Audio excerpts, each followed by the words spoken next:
मैं अशरफ गुजर साहब आपका शुक्रिया अदा करता हूँ कि आपने आज मुझे दावत दी एक ऐसी शख्सियत के ऊपर एक एग्रीमेंट साइन करने के लिए और बात करने के लिए जो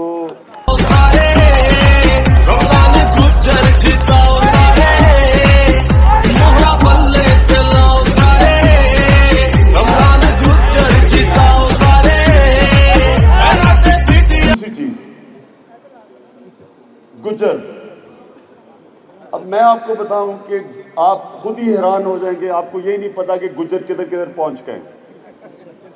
यहां आपको नहीं अंदाजा। अब मैं स्पेन गया।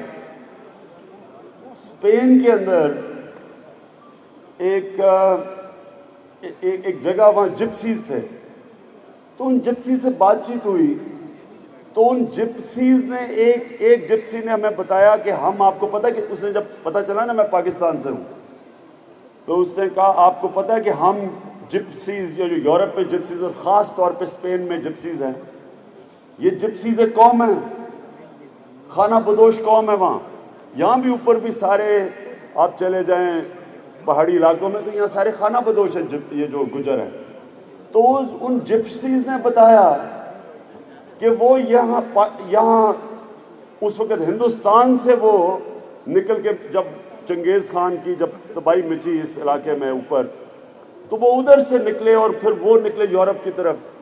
पहले रोमानिया में थे और फिर बाकी यूरोप के शहरों में, और अब स्पेन में काफ़ी तादाद में पाए जाते हैं।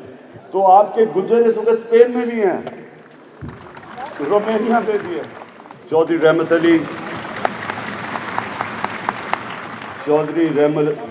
अली का मैंने सुना अपने खालू डॉक्टर जहांगीर खान से।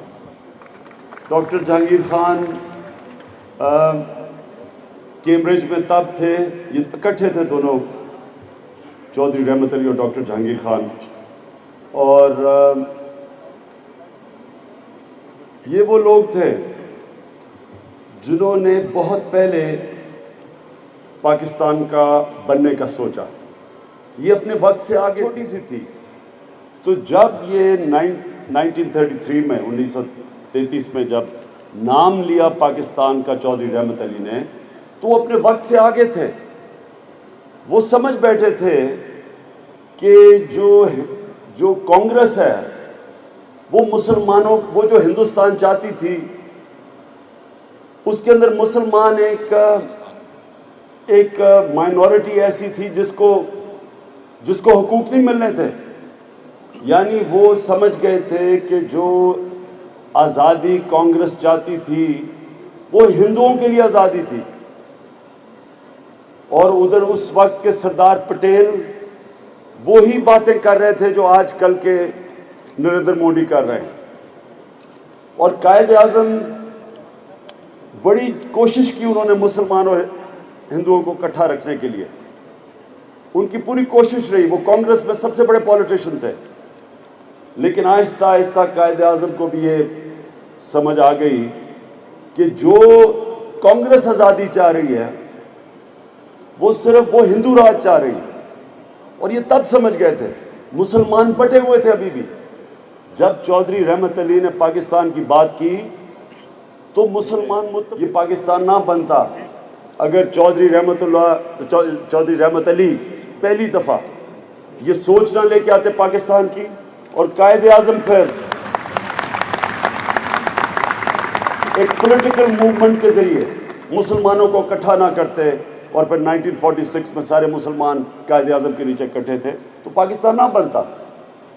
कोई भी 1940 में नहीं समझ रहा था।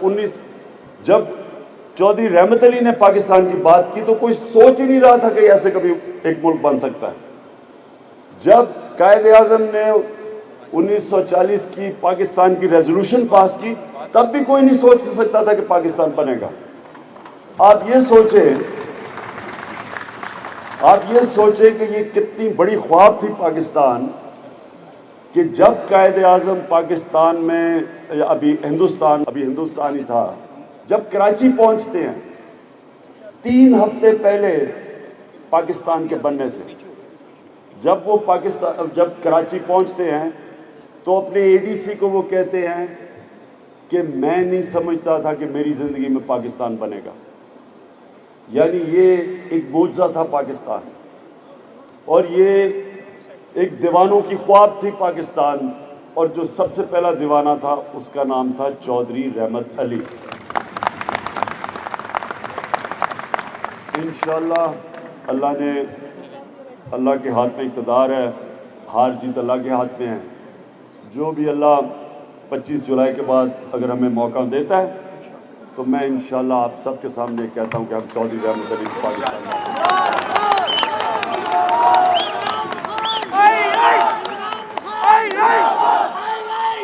इंशाअल्लाह उनको ऊपर उठाने की। लेकिन सबसे ज़्यादा ज़रूरी कि पाकिस्तान का बहुत बड़ा, जो कौम अपने हीरोज़ को भूल जाती है वो कौम का कोई मुस्तकबिल नहीं होता। हमारे ये बहुत बड़े हीरो थे, बहुत पहले ये समझ गए थे कि अगर हिंदुस्तान में नरेंद्र मोदी जैसा प्राइम मिनिस्टर आए तो मुसलमानों की हिंदुस्तान में कोई जगह नहीं होगी, लिहाजा एक हमें पाकिस्तान चाहिए। और इंशाअल्लाह इनको हम वापस लेके आएंगे पाकिस्तान में आते साथ ही। बहुत बहुत शुक्रिया।